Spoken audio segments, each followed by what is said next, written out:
Bienvenidos, bienvenidas a este su programa. Gracias por el tiempo que se toma para que compartamos estas sencillas reflexiones que no pretenden agotar lo que usted recibió en su parroquia, en su comunidad. ¿Sí? Hemos cerrado el ciclo de la Navidad. Como repito, para los borrachos terminó el 25 en la madrugada. Para nosotros terminó el día de ayer el ciclo de la Navidad. Tiempo donde la ternura divina tomó rostro humano en el niño que descansa sobre pajas. ¿Verdad?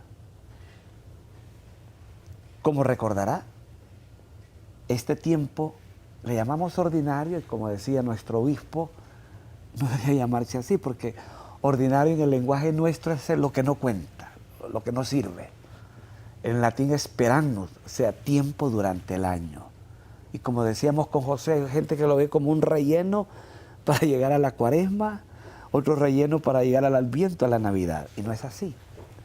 Debe ser el tiempo extraordinario, como decía nuestro obispo. Extraordinario, porque son días vividos en el Señor. Y así, este tiempo va a durar a partir de lunes 13 de enero hasta el 26 de febrero, miércoles de ceniza. No es un relleno, repetimos, el tiempo ordinario. Es un tiempo concatenado, que lo vivimos de otra manera, en lo cotidiano de la vida, como debe ser nuestra vivencia en el Señor.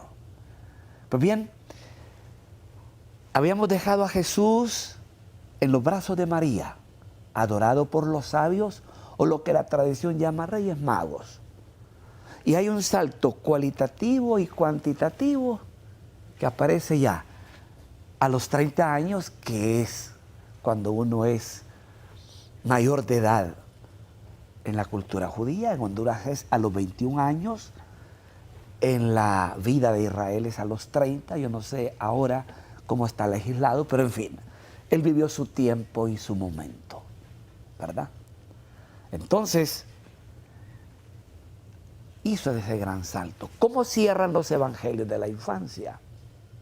Cuando el niño se perdió a los 12 años, que incluso cuando lo buscan, ¿qué va a decir? Ando en las cosas de mi Padre. Y dice el texto de Lucas 2, el niño regresó a Nazaret con ellos. Se sometió a obediencia y crecía en estatura, en gracia, en sabiduría, ante Dios y ante los hombres. Son 18 años que no sabemos nada.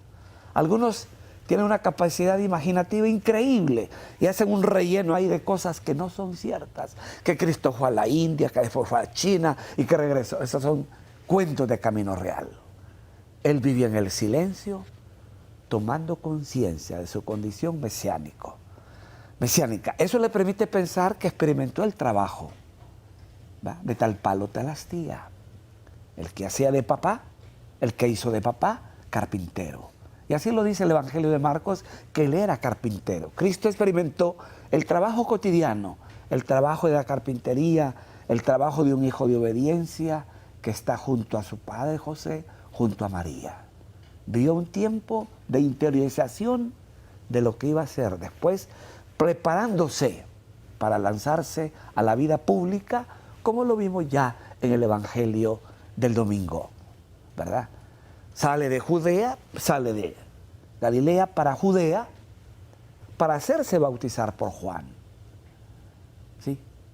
Juan no lo quería hacer, lo escuchamos. Eres tú el que debe bautizarme a mí. Pero me gusta el texto que leímos ese día. Hagámoslo para que se cumpla la voluntad del Padre. Y procedió, ¿verdad? Cristo se somete al bautismo que instituye Juan el Bautista, que no es el que instituye a Cristo posteriormente.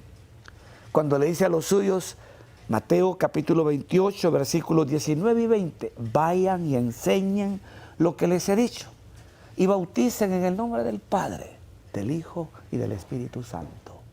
No dijo vayan y bauticen en ríos y bauticen a los 30 años. No lo dijo. Él se sometió a un bautismo instituido por Juan para preparar a la comunidad que iba a recibir al Mesías. Y él pasa por uno de tantos. Prácticamente Cristo se hace discípulo de Juan, al someterse a ese bautismo. Y según la versión de Lucas, él hizo fila en la lista de los pecadores. Por eso San Pablo nos dirá en la carta a los Romanos en el capítulo 5, por nosotros se hizo pecado aquel que no pecó para hacernos justicia delante de Dios. Sí, aquel que asume la frágil condición humana para redimirla, porque lo que no es asumido no es redimido. Y asume al ser humano con todas sus fragilidades. Decíamos en programas pasados, experimentó no solo la estrechez del vientre materno de la Virgen Madre, experimentó el no encontrar posada, el ser migrante perseguido, perseguido por el marero de Herodes, ¿verdad?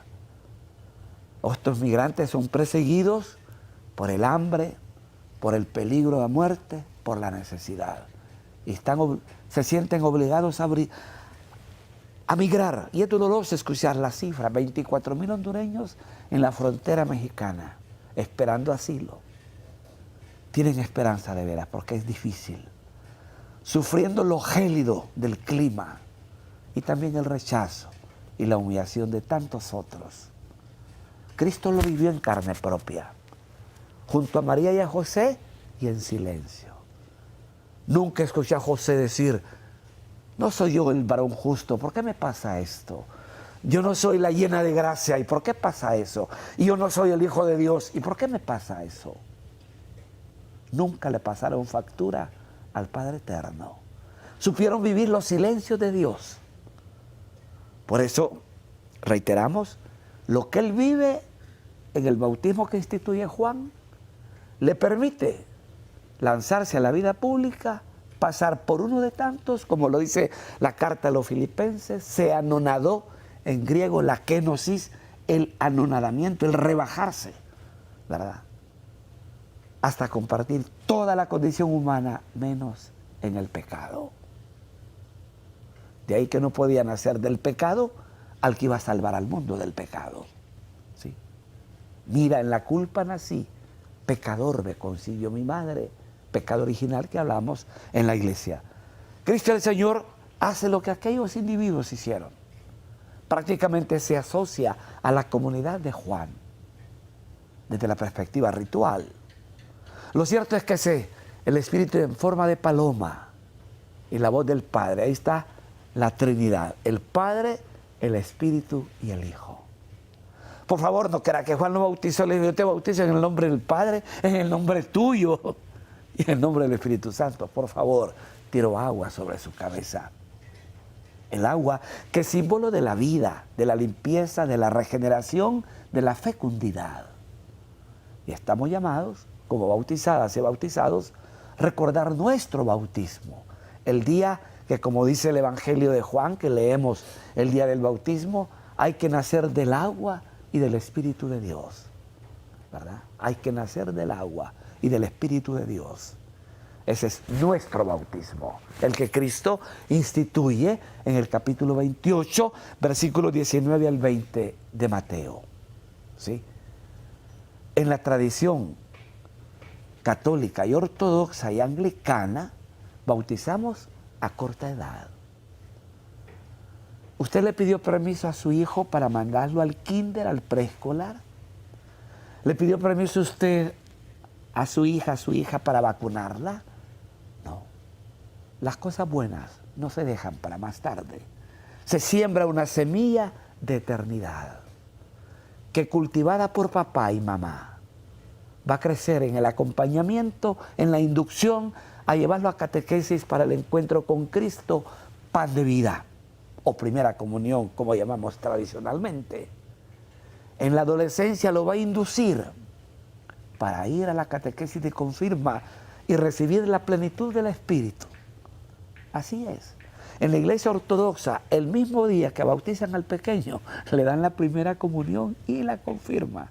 Sacramentos de la iniciación cristiana. ¿En quién confía la jerarquía ortodoxa? En que papá y mamá van a acompañar un proceso de crecimiento al estilo de Jesús en Nazaret, que crecía en estatura, en gracia, en sabiduría ante Dios y ante los hombres. Tomemos conciencia de que somos bautizadas y bautizados para convertirnos en epifanía de Cristo. Si Cristo es epifanía del Padre, como bautizadas y bautizados, estamos llamados a ser epifanía de Cristo. Que así sea, que Dios le bendiga, que Dios haga próspera la obra de sus manos.